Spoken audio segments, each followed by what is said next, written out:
La Bible, sans doute le livre le plus étrange et extraordinaire du monde. C'est sûrement pour ça qu'elle est lue par plus de 5,8 milliards de personnes à travers la planète et plus de 3/4 de l'humanité possède aujourd'hui une version numérique complète de ces textes. Et pourtant, seule une infime partie de ces lecteurs connaît les 17 secrets que je vais te partager à propos de ce livre. Oui, 17, pas 15 comme prévu, car les 2 derniers sont de véritables trésors. Ils peuvent littéralement amener ta vie à un niveau supérieur. Mais pour les comprendre, il faudra d'abord comprendre et saisir les 15 premiers, car ils sont les fondations de ces 2. Bienvenue dans Logos, la série dans laquelle nous passons ensemble de la frustration de lire la Bible à un vrai plaisir de la lecture de la parole de Dieu et surtout à une vie complètement transformée. Avant de plonger dans les 15 secrets, plus les 2 trésors, laisse-moi t'expliquer pourquoi je t'en parle dans cette série Logos. Tu sais, pour lire, étudier et méditer la Bible et surtout en tirer les bénéfices spirituels et divins que Dieu a mis dans ces exercices, il est important, primordial de comprendre ce que c'est que ce livre. Ce n'est pas comme tous les autres livres qu'il y a dans les librairies et qui sont écrits par des auteurs. Et ce n'est juste pas non plus un simple test religieux qui sert à définir un cause ou un ensemble de comportements disciplinaires qu'une personne doit avoir. C'est beaucoup plus que cela. C'est un portail spirituel. C'est pour ça que cette vidéo est essentielle avant de continuer la série. Tu pourras aussi, selon les problèmes que tu rencontres, savoir où trouver la solution. Premier secret. Mon fils, sois attentif à mes paroles. Prête l'oreille à mes discours, qu'ils ne s'éloignent pas de tes yeux. Garde-les dans le fond de ton cœur, car c'est la vie pour ceux qui les trouvent. C'est la santé pour tout leur corps. Proverbe 4, verset 20. C'est Salomon qui est considéré comme le roi le plus sage que l'univers ait connu après Jésus-Christ, qui écrit ce texte. Ici, les paroles dont il parle sont les paroles de Dieu. Et où est-ce qu'on trouve les paroles de Dieu? Dans la Bible. Et il explique que lorsque tu stockes ces paroles dans ton cœur, que tu restes attentif à ce que ces paroles disent et que tu les gardes devant tes yeux, que ces paroles seront pour toi santé pour tout ton corps. Le mot santé ici est la traduction de l'hébreu qui veut dire marpé. Et marpé en réalité veut dire littéralement médicament. Donc, les paroles de Dieu pour ceux qui les trouvent sont des médicaments pour tout leur corps. C'est-à-dire que la parole de Dieu ou le contenu de la Bible devient donc une source de guérison pour tout ton corps. Une source de guérison pour toutes les maladies. Et là, tu peux me dire, mais non, c'est impossible, c'est incroyable. Comment est-ce que un test juste écrit dans un livre peut être une source de guérison? Écoute, si Dieu existe et qu'il est vraiment Dieu, ne serait donc-il pas possible pour lui de pouvoir transformer des paroles en médicaments? C'est une question que je te pose. Alors, le premier secret, c'est que la Bible qui contient la parole de Dieu est un médicament. Et il y a plein de témoignages en ligne que tu peux voir. Il y a plein de témoignages de par les années, les époques dans la chrétienté où on voit clairement que par la méditation de la parole de Dieu, les gens se reçoivent leur guérison.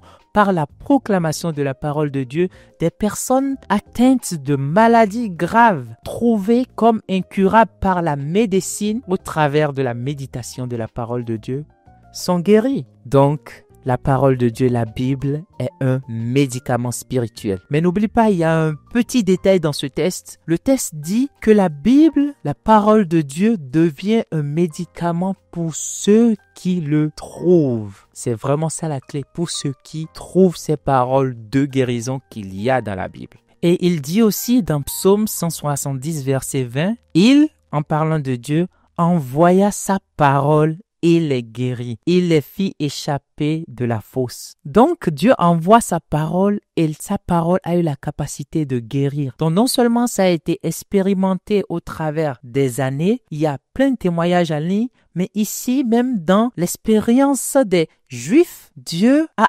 envoyé sa parole et sa parole les a guéris. Sa parole s'est transformée en médicament. Secret numéro 2. Au commencement était la parole. La parole était avec Dieu et la parole était Dieu. En elle était la vie. Jean 1, 1-14. Le deuxième secret, c'est que la parole de Dieu est vie. C'est-à-dire que la parole de Dieu qui est dans la Bible, et donc je vais souvent interchanger la parole de Dieu avec la Bible, mais la parole de Dieu a cette capacité unique de pouvoir insuffler la vie à quelque chose qui est mort, de pouvoir rendre vivante une chose qui est devenue stérile. Jésus lui-même va dire que mes paroles que je vous ai dites sont esprit et vie. C'est-à-dire que quand il sort ces paroles, les personnes qui les reçoivent en eux une substance qui a la capacité de redonner vie à quelque chose qui est mort. Ainsi donc, si tu as quelque chose dans ta vie qui est morte, ça peut être au travail où rien ne fonctionne plus. Ça peut être dans tes pensées, dans ton intelligence, où tu penses que tu manques de créativité. Ça peut être dans ton corps où tu as des maladies. La parole de Dieu produit la vie et a la capacité de réveiller toutes ces choses qui sont mortes en toi. Voilà pourquoi Dieu est appelé celui qui donne la vie aux morts et qui appelle à l'existence les choses qui ne sont pas comme si elles étaient. Waouh!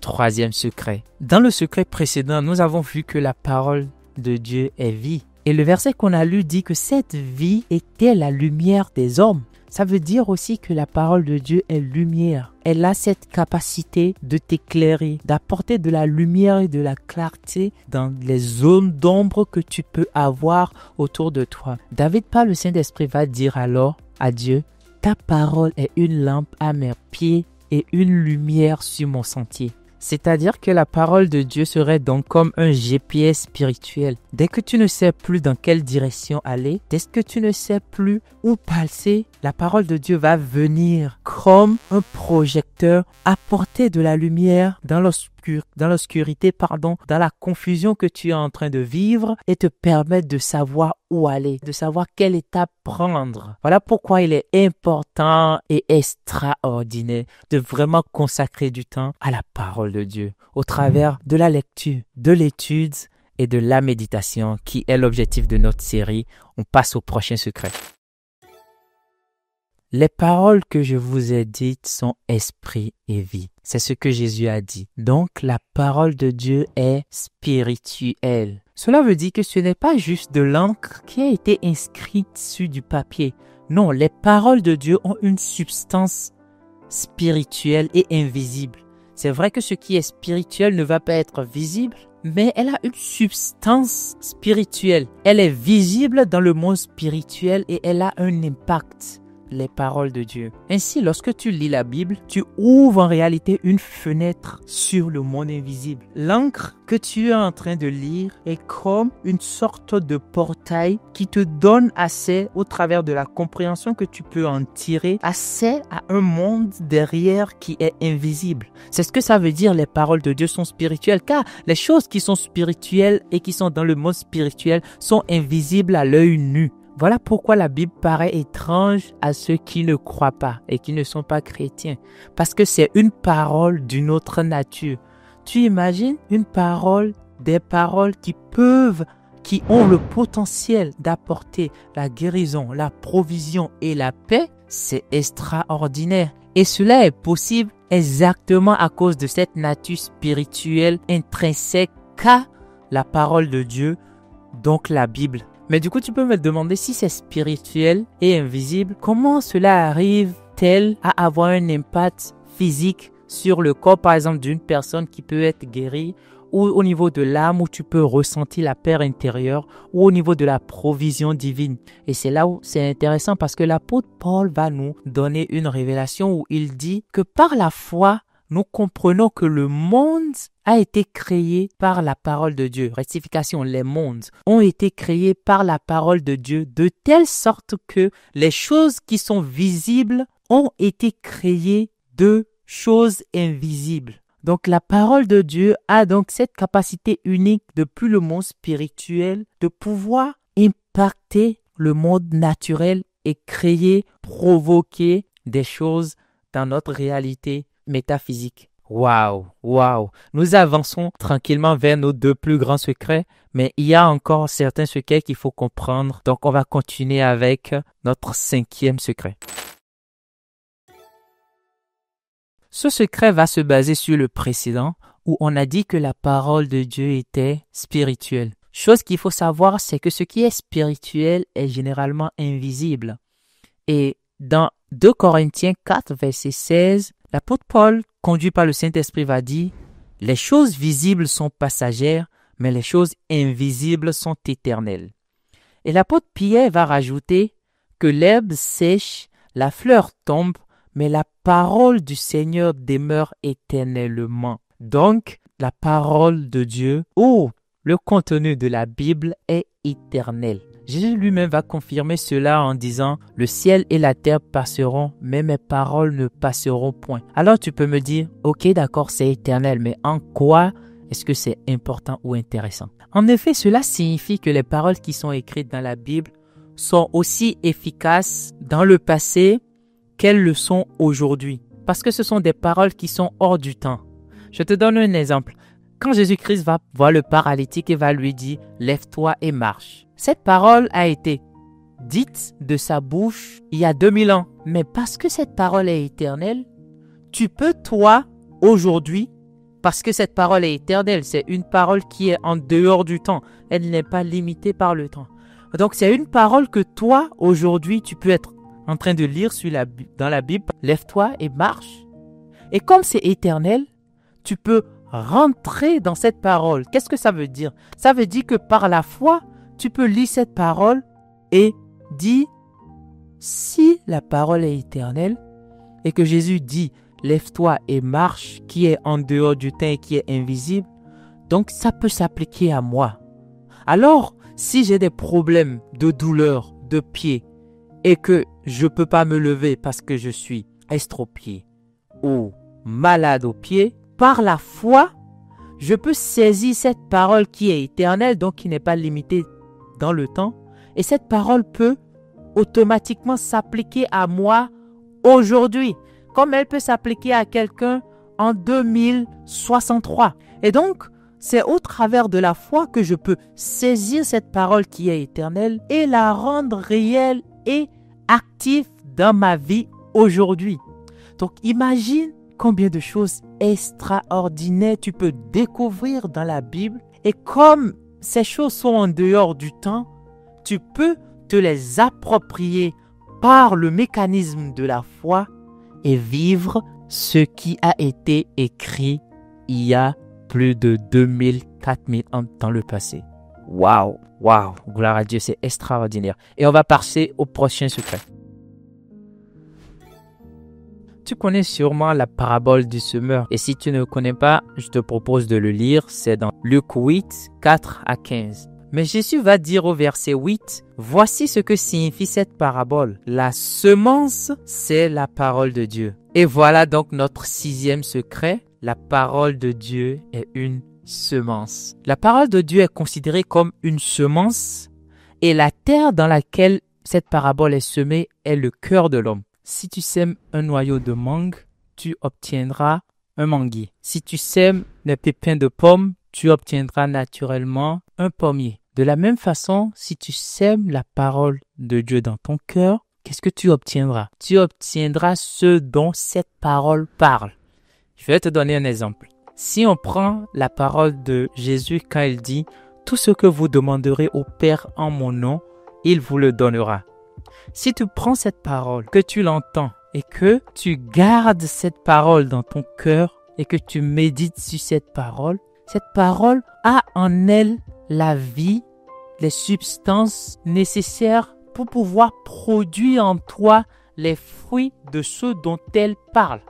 Donc, comme tu as gardé cette parole dans ton cœur, elle va produire les ossements à tes prières. Quand tu prends une parole que tu trouves dans la parole de Dieu, que tu l'entends et que tu gardes cette parole dans ton cœur, c'est donc une semence de la parole de Dieu qui va produire à l'extérieur de toi, avec le temps, les fruits de ceux dont cette parole parle. Imagine alors, dans ces multitudes de versets qu'il y a dans la Bible, combien de choses extraordinaires Dieu a préparées que tu sèmes dans ton cœur afin de pouvoir porter du fruit et porter du fruit avec abondance. Jésus dit que nous, ses disciples, nous porterons des fruits en abondance et c'est cela que Dieu désire. 7e secret.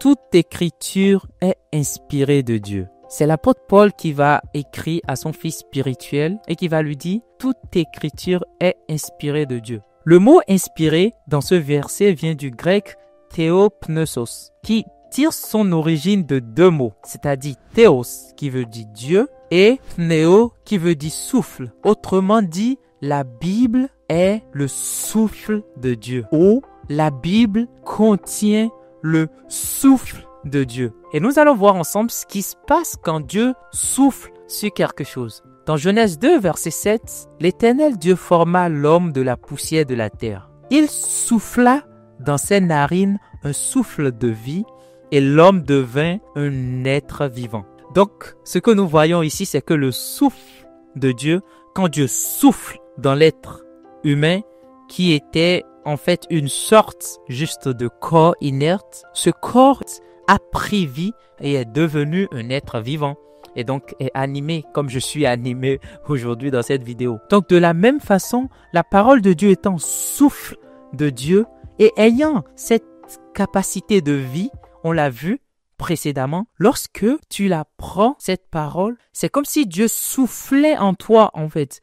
C'est pour ça que Proverbe a dit dans les versets qu'on a lus précédemment que lorsque tu gardes ces paroles devant tes yeux, dans ton cœur et que tu les entends, ces paroles produisent la vie parce que la parole de Dieu est souffle de Dieu qui a cette capacité unique de pouvoir produire la vie. Donc c'est ça notre secret, c'est que la Bible est le souffle de Dieu. Oh waouh, ne trouves-tu pas toi toutes ces choses extraordinaires? Secret numéro 8. Ce secret numéro 8 a captivé et gardé mon imagination depuis que j'ai lu la Bible et que je l'ai trouvée.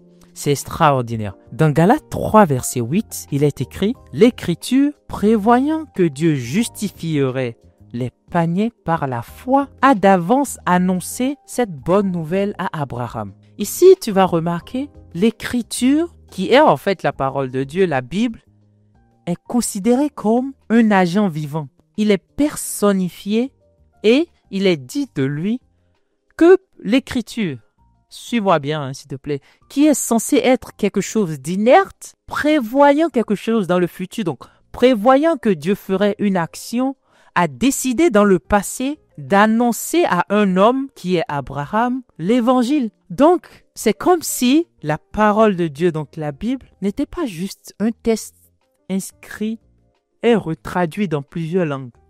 C'est comme si elle possède en elle un agent qui vit, qui est vivant, qui peut prévoir des choses et qui peut agir. Et j'ai un verset qui atteste cela, c'est le verset qui va dire, dans Hébreux 4, verset 12, que la parole de Dieu est vivante et active. Ça résume tout. La parole de Dieu est vivante, donc elle vit, on l'a déjà vu, et active. C'est-à-dire, elle peut se mouvoir, elle peut faire des choses, elle peut produire des choses, elle peut décider, ça peut être bizarre, elle peut décider de prendre des actions, elle peut décider de communiquer des choses. La parole de Dieu, la Bible, est un agent vivant. Et c'est notre 8e secret. Passons au suivant. Le 9e secret, c'est que la Bible est une lettre d'amour. Lorsque tu parcours un peu la Bible, tu vois juste l'histoire d'un Dieu tellement rempli d'amour, va créer des hommes à son image et à sa ressemblance. Mais ces hommes vont par leur propre volonté s'entraîner dans un cycle d'autodestruction et d'égoïsme sans fin. Alors Dieu va, par son amour, lui-même devenir homme afin de pouvoir sortir ces hommes qu'il aime tant de ce cycle de destruction sans fin. Cela explique les guerres, l'égoïsme, les problèmes que vit l'humanité aujourd'hui. C'est le renouvellement perpétuel d'un cycle d'autodestruction où nous faisons le mal mutuellement et sans fin. Et voilà pourquoi Jésus, il est venu et il est mort pour restaurer cela. Et l'un des plus grands commandements qu'il va donner, c'est d'aimer les autres comme lui, il nous a aimés. Et comment lui, il nous a aimés? Il est mort sur une croix pour nos fautes à nous. Et il a dit, pardonne-leur car ils ne savent pas ce qu'ils font. Afin que nous aussi, nous puissions aimer les gens comme ça, en les pardonnant, en les aimant, en leur donnant le mieux de notre être et en n'étant pas égoïste pour propager ce cycle d'autodestruction. Waouh! Dieu a tant aimé le monde, la Bible dit, qu'il a donné son Fils unique, afin que quiconque croit en lui ne périsse point, mais que cette personne ait la vie éternelle. Et il va ajouter qu'en effet, Dieu n'a pas envoyé son Fils pour juger le monde, mais afin que le monde soit sauvé par elle. Alors quand on est chrétien, on n'est pas là pour juger, on n'est pas là pour détruire, on n'est pas là pour répandre la haine, on est là pour démontrer l'amour qu'il manque tant dans ce monde. Et ça, c'est notre 9e secret.